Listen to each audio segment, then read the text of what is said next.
The morning rain came down hard on the busy city streets. People rushed past each other, umbrellas bumping, everyone trying to get to work on time.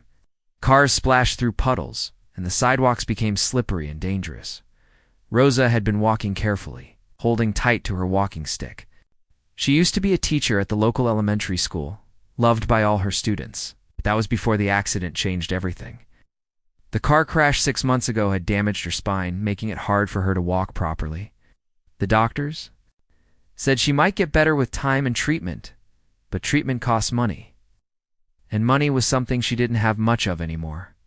She had lost her teaching job because she couldn't stand for long periods or move around the classroom like before.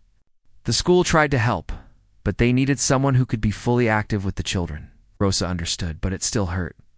Teaching wasn't just her job, it was who she was. Today was important. Very important. Rosa had a job interview at a small tutoring center.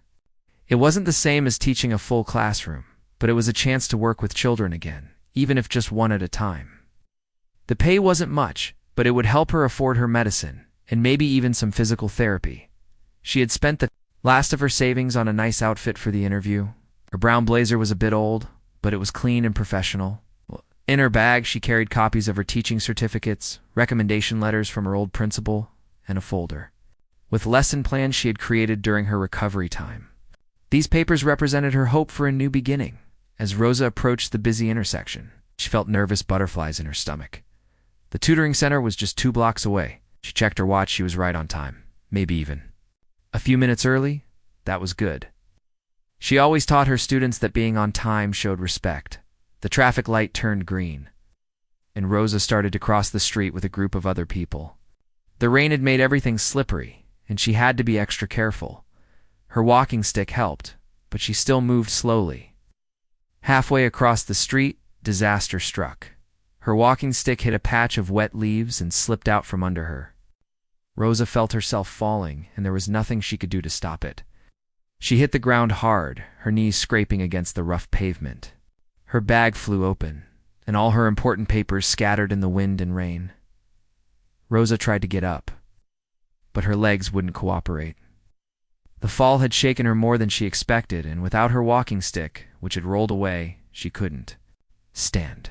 She looked around desperately, hoping someone would help her collect her papers before they were completely ruined. But something terrible happened instead. Something that would stay with Rosa for the rest of her life. People started to notice her, but not in the way she hoped.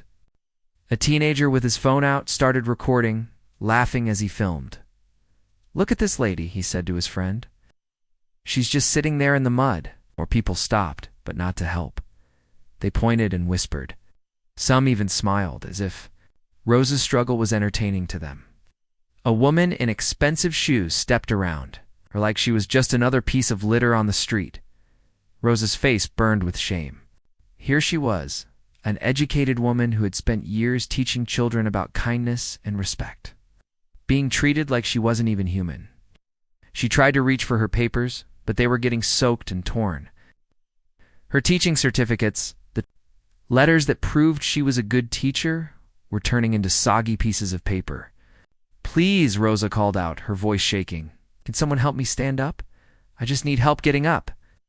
But the crowd that had formed seemed more interested in the show than in helping. Someone else pulled out their phone to take pictures. Rosa heard words like crazy and pathetic whispered around her. The worst part wasn't the physical pain from the fall. It wasn't even the ruined papers or the job interview she would now miss. The worst part was feeling invisible as a person. While being completely visible as entertainment, these people saw her struggling, but they didn't see her as someone's daughter. Someone who had dedicated her life to helping children learn and grow. Rosa's hand shook as she tried to gather the pieces of her wet papers. Her interview was in 15 minutes, but she couldn't even stand up. The rain continued to fall, soaking through her nice blazer and mixing with the tears. She couldn't hold back anymore. She had never felt so alone in her entire life. Being surrounded by dozens of people in the middle of a busy city, Rosa felt completely and utterly alone. The accident had taken away her ability to walk normally. But these people were taking away something much more important, her dignity as a human being, as she knelt there in the mud and rain. With people treating her like a spectacle, Rosa began to lose the last bit of hope she had been holding on to. Maybe this was how things would be from now on. But the world had no place for someone like her anymore. The traffic light changed again, and most of the crowd moved on, leaving Rosa still struggling on the wet pavement. Her dreams scattered around her like the papers in the wind. David was running late for work, just like everyone else on that rainy morning. He carried his lunchbox in one hand and his hard hat in the other, walking quickly toward the construction site where he worked. The rain had made his commute longer, and his boss didn't like it when workers showed up late. But something made him slow down as he approached the busy intersection. There was a commotion ahead, and David could see people gathered around something on the ground. At first he thought, maybe there had been a car accident. But as he got closer, he realized it was something different. David had grown up in a small town where people looked out for each other. His grandmother had raised him after his parents died in a factory accident when he was just 8 years old. Grandma Rose always told him, "David, honey, the measure of a person isn't what they have or how they look. It's how they treat others when nobody's watching." Those words had stayed with him through everything. Even now at 28, working 2 jobs to support his little sister through college and take care of his aging grandmother. David remembered those lessons every day. As he pushed through the small crowd, David saw what was really happening. A woman was on the ground, struggling to get up. Her clothes were muddy and wet, and papers were scattered all around her in the rain. But what shocked David most wasn't the woman's situation. It was how the people around her were acting. Some were taking pictures with their phones, treating her like she was some kind of show. Others just walked around her like she was a piece of furniture in their way. A few teenage boys were actually pointing and making jokes, finding humor in another person's struggle. David felt his stomach turn. This wasn't right. This wasn't how people should treat each other. He looked at the woman more carefully. She appeared to be in her 30s, well-dressed despite the mud, and David could see she was trying hard to maintain her dignity, even in this terrible situation. Her hands were shaking as she reached for wet papers. David noticed tears mixing with the rainwater on her face. Something about her reminded David of his grandmother, not in looks, but in spirit. His grandmother had always carried herself with quiet strength, even when times were hard.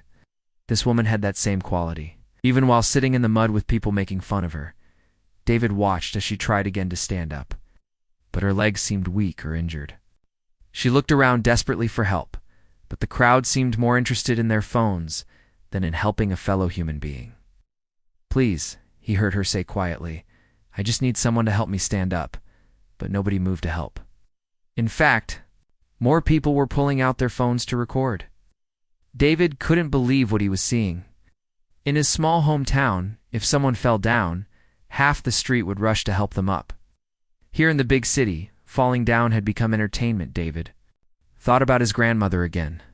What would she do if she were here? Actually, he already knew the answer. Grandma Rose would march right through that crowd and help that woman up, no questions asked. She'd probably give the phone people a piece of her mind too. But David also thought about his sister, studying hard at college to become a nurse so she could help people. She always said that everyone deserves to be treated with kindness, especially when they're having their worst day. "You never know," she would say, "when you might be the only person willing to see someone as human." Standing there watching this scene, David realized he had a choice. He could walk around like everyone else, pretend he didn't see what was happening, and get to work on time. His boss would be happy, and David wouldn't have to get involved in someone else's problems. Or he could do what his grandmother had taught him.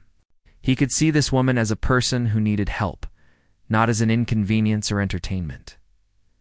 David looked at his watch. He was already going to be late for work.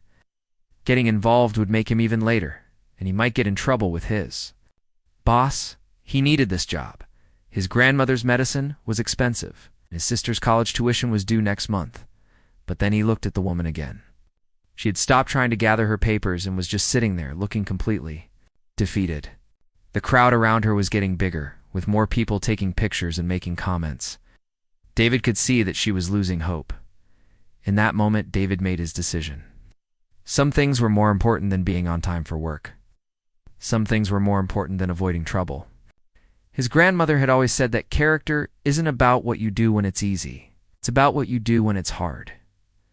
David took a deep breath and started walking toward the woman. As he moved through the crowd, he felt angry at how these people were treating her. But he also felt something else, a sense of purpose. He knew that sometimes in life, you get a chance to really make a difference for someone. This was one of those times. He didn't know this woman's name or her story. He didn't know why she had fallen or why she couldn't get up on her own. But he knew she was a human being who needed help, and that was enough. David pushed through the last few people in the crowd and knelt down next to the woman. Up close, he could see the pain in her eyes, not just physical pain, but the deeper hurt of being ignored and mocked by so many people. "Ma'am," David said gently, his voice cutting through the noise of the crowd. "My name is David. Would you like some help getting up?" Rosa looked up in surprise when she heard the gentle voice. Through her tears in the rain, she saw a young man kneeling beside her. He wasn't holding a phone to record her struggle. He wasn't laughing or pointing. Instead, his eyes showed genuine concern, the kind of kindness she hadn't seen in so long. "My name is David," he said again, his voice calm and respectful. "Would you like some help getting up?"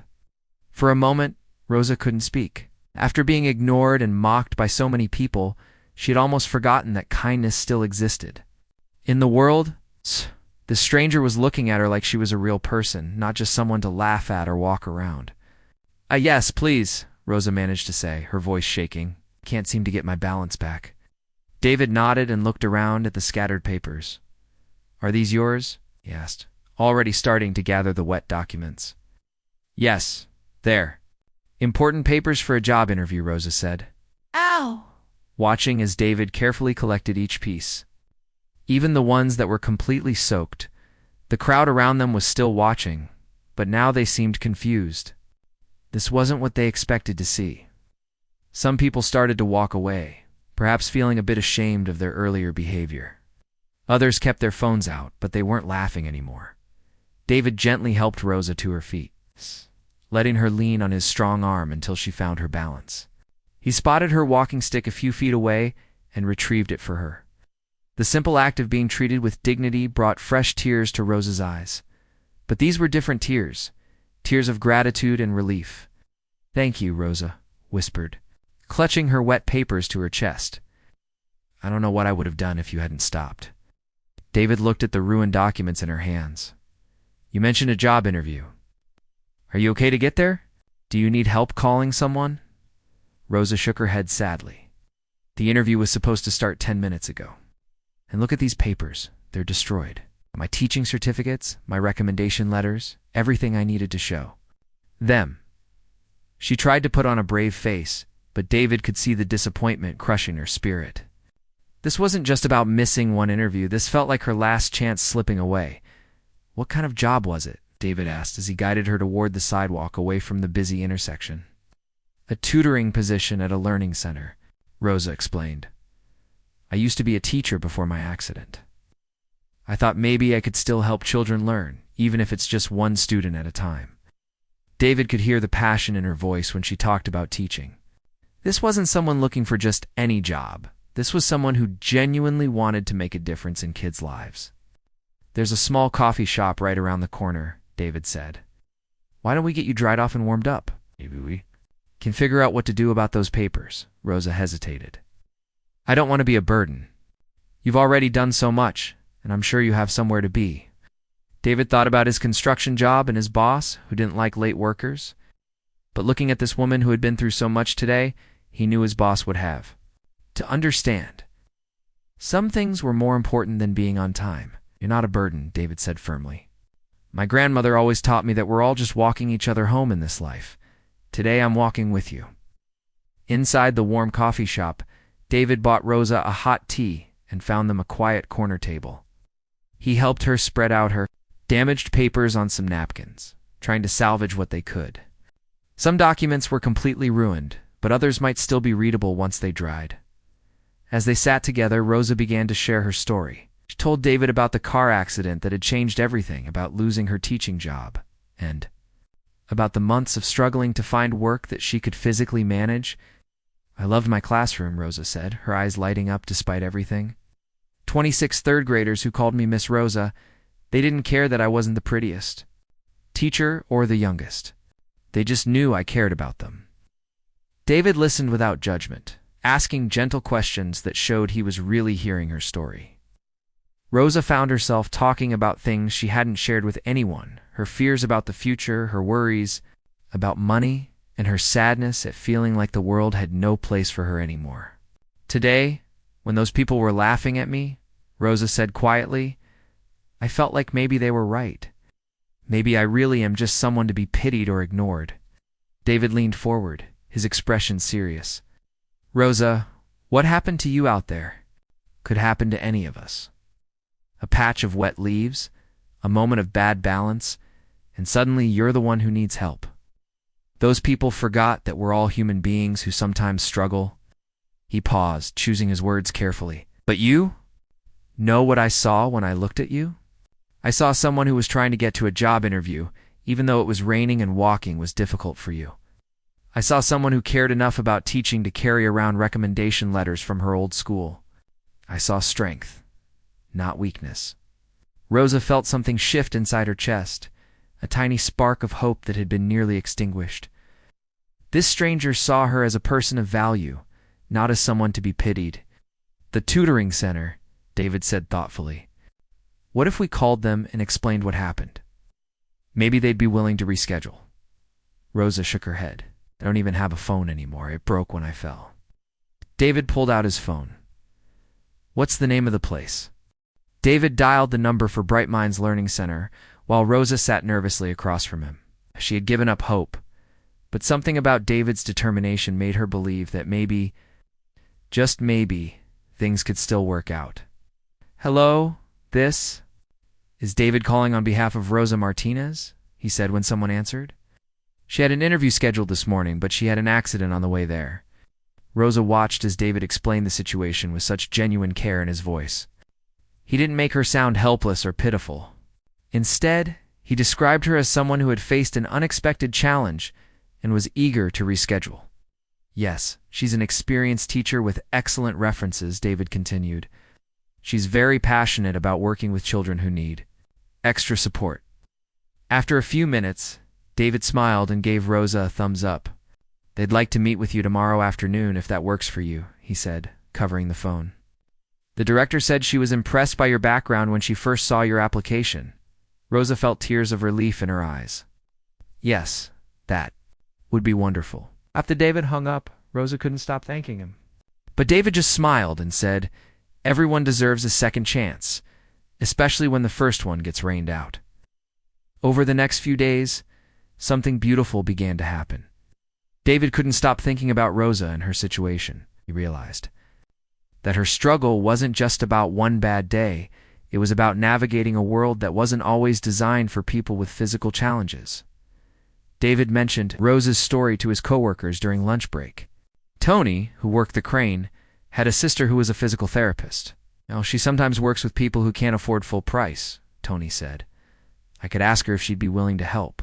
Miguel, the site foreman, had dealt with similar challenges. When his father had mobility issues, there's a community center downtown that has support groups, he offered. They help people find resources and connect with others who understand what they're going through. Word spread quietly through David's circle of friends and family. His sister called from college after he told her the story. David, there's a program here that trains college students to be tutors for people with disabilities, she said excitedly. Maybe Rosa could get involved with something like that. Meanwhile, Rosa went to her interview at Bright Minds Learning Center. The director, Mrs. Patterson, was a kind woman in her 50s who had started the center because her own son had learning difficulties.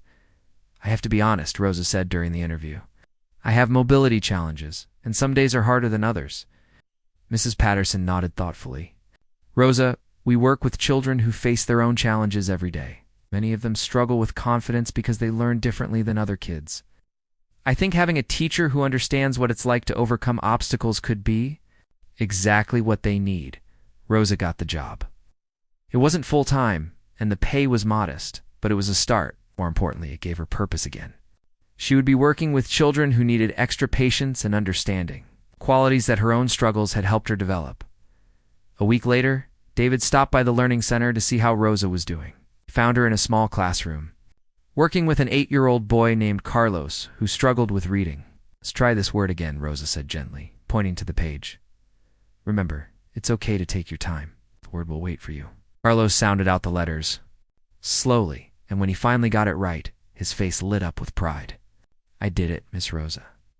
"You sure did," Rosa said, beaming at him. "You know what I learned? Sometimes the best victories are the ones that take a little longer to achieve." David watched from the doorway, feeling proud of the woman who had transformed.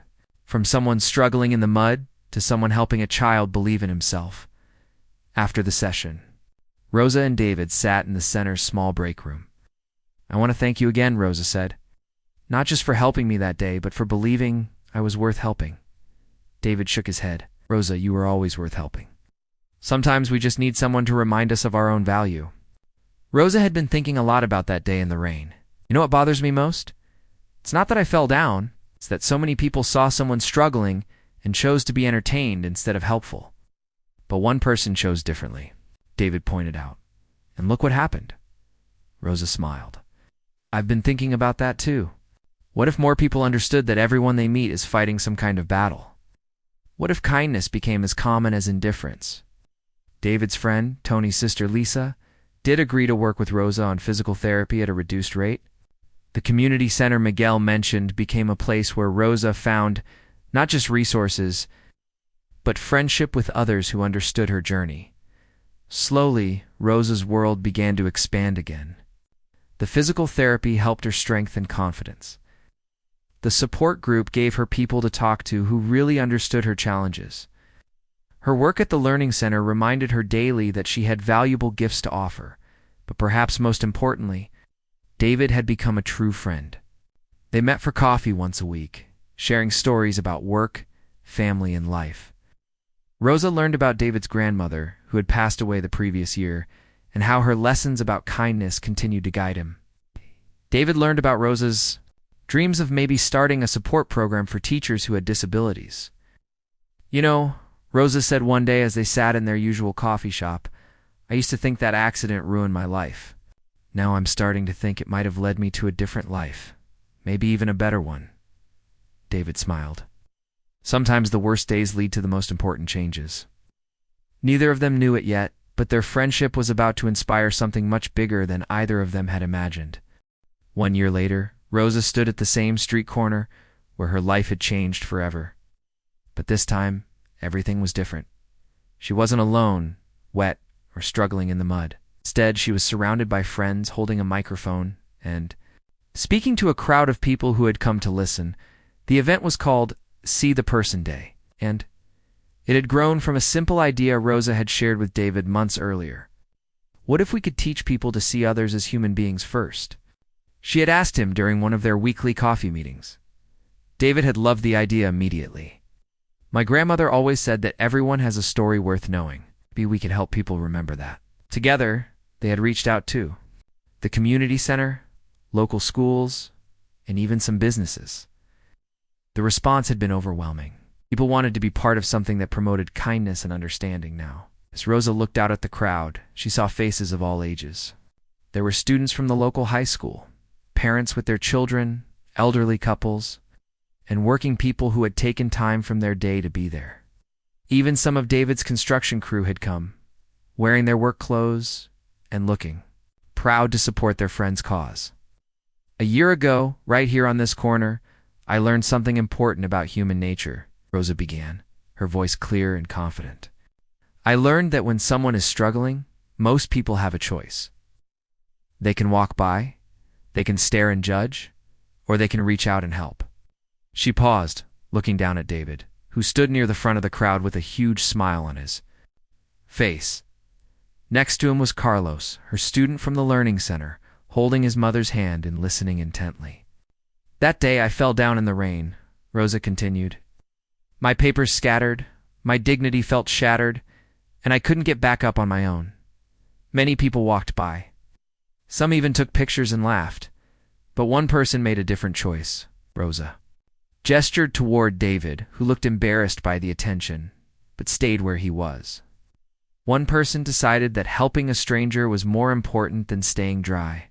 One person chose to see me as a human being who needed help, not as entertainment or an inconvenience. The crowd was completely silent now, hanging on every word. But here's what I really want you to understand, Rosa said, leaning into the microphone. David didn't just help me stand up that day. He helped me remember who I was. He reminded me that I had value, that my struggles didn't define my worth, and that there were still good people in the world. Mrs. Patterson from the Learning Center was in the crowd, nodding along with Rosa's words. She had become not just Rosa's boss, but a close friend and supporter of their community initiative.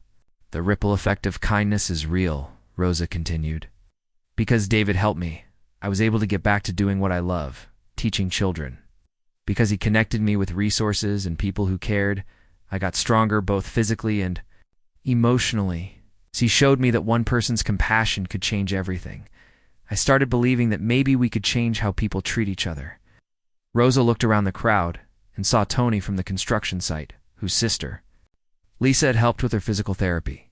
She saw Miguel, who had connected her with the community center. She saw her support group friends, who had become like family to her. Look around you, Rosa said to the crowd. Every single person here has the power to be someone's David. You have the power to choose kindness when others choose indifference.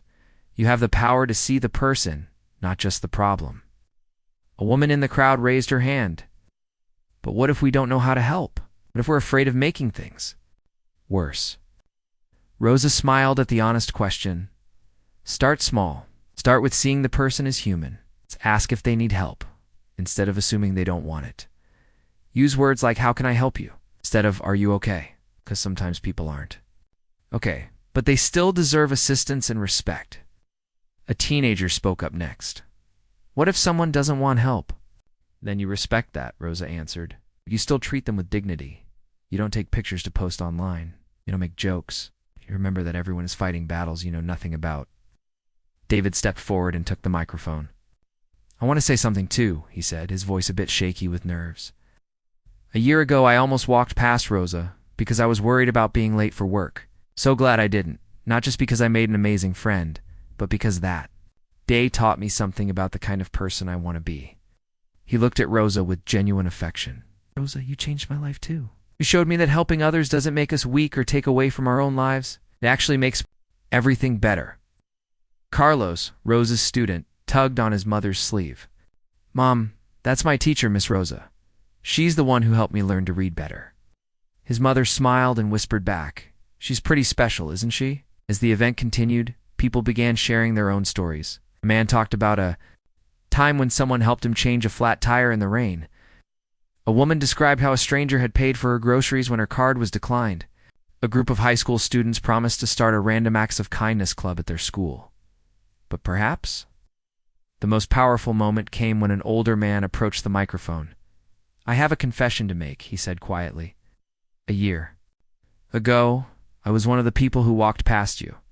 Miss Rosa, I saw you struggling, and I just kept walking because I didn't want to get involved. The crowd was completely silent as he continued. I've regretted that decision every day since then. Today, I'm here to promise that I'll never walk past someone who needs help again. And I want to personally apologize to you. Rosa's eyes filled with tears, but they were tears of forgiveness and hope. Thank you for your honesty, she said, walking over to shake his hand. The fact that you're here today shows that people can change, and that's what this is all about. As the event wound down, David and Rosa stood together watching people exchange contact information and make plans to continue spreading kindness in their community. The local newspaper had covered the event, and several schools had already asked, Rosetta, come speak to their students. So what's next? David asked Rosa as they watched the crowd slowly disperse. Rosa smiled, thinking about all the possibilities ahead. I've been talking with Mrs. Patterson about starting a program that trains people to work with individuals who have disabilities, and the community center wants to make See the Person Day an annual event. That sounds amazing, David said. Count me in for whatever you need. As they walked away from the corner where it all began, Rosa reflected on how much had changed. She had her purpose back, meaningful work that she loved, and a circle of friends who saw her as a whole person. More importantly, she had hope for. The future and faith in human goodness. You know what the best part is? Rosa said to David as they headed to their usual coffee shop to celebrate. What's that? Every person who heard our story today will remember it the next time they see someone struggling. And maybe, just maybe, they'll choose to reach out their hand too. David smiled, thinking about his grandmother and how proud she would be. Hand at a time, we can change the world. And as they walked into the coffee shop, Rosa realized that sometimes the most beautiful stories begin with the worst days, and the most powerful changes start with one person choosing to care.